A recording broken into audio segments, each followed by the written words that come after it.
नमस्कार, मैं रितिका।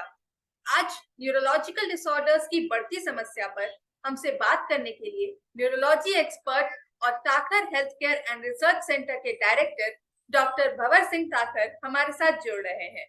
स्वागत करते हैं। बहुत बहुत स्वागत है सर आपका। जी थैंक यू। आजकल लोगों में इसके डिसऑर्डर्स काफी बढ़ रहे हैं, तो सर इसका पता हम लोग पहले से कैसे लगा सकते हैं कि कुछ तो सिम्टम्स होंगे कि हमें ये दिक्कत आ रही है, तो ये इसका जो कारण है वो न्यूरोलॉजिकल डिसऑर्डर्स ही है। तो कारण पता ही इसलिए लगता है कि बच्चा जनरली 4-5 महीने में वो करवट लेना शुरू करता है। तो करवट लेना शुरू किया, फिर 6 महीने में वो बैठना शुरू किया, 8 से 9 महीने में चलना शुरू किया पकड़ के सहारे से। तो बहुत से बच्चे ऐसे आते हैं मेरे पास जो 10 हो गया फिर भी नेक होल्डिंग नहीं है, प्रॉपर खुद से भी नहीं बैठ पाता, कुछ बच्चे करवट भी नहीं ले पाते।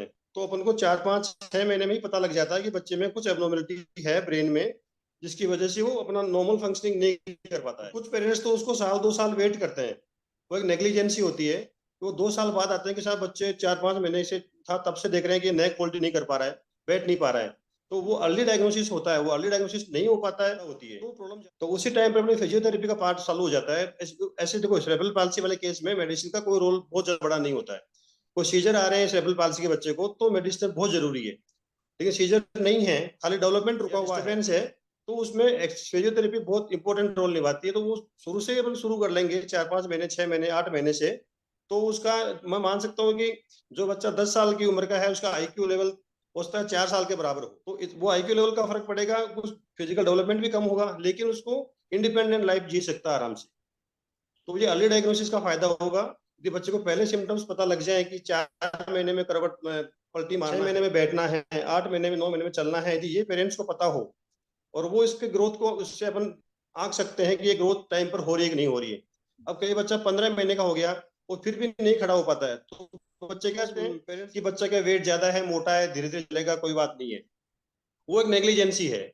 उनको कंसल्ट करना चाहिए कि 10-12 महीने का हो गया तो बैठ क्यों नहीं पाता है या प्रॉपर चल क्यों नहीं पाता है। तो ये अवेयरनेस हमको समाज में चाहिए कि क्या हो सकती है। तो या तो ये हो सकता है कि पोस्ट नेटल जो जहाँ डिलीवरी होती है हॉस्पिटल में, उनको भी एक चार्ट देना चाहिए कि बच्चे का नॉर्मल डेवलपमेंट 2 साल, 1.5 साल, 2.5 साल का इस स्टेज में ऐसा वो नहीं होता है तो पेरेंट्स ध्यान दें।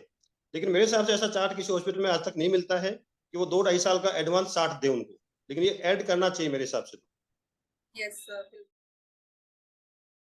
जैसे आपने बताया कि बचाव के तरीके, तो हाँ। बचाव में तो ये होता है कि बच्चों में तो बचाव का तरीका यही है कि उसको कोई मान लो एग्जाम्पल सीजर गया, तो सीजर आने के बाद में बचाव उस टाइम पे कर सकते हैं कि कोई ऐसी कोई डेंजरस चीज ना हो, उसको हटा सकते हैं, उसके क्लोथ हैं जो टाइट पहन रखा उसको अपन लूज कर सकते हैं, उस सराउंडिंग से दूर ले जा सकते हैं।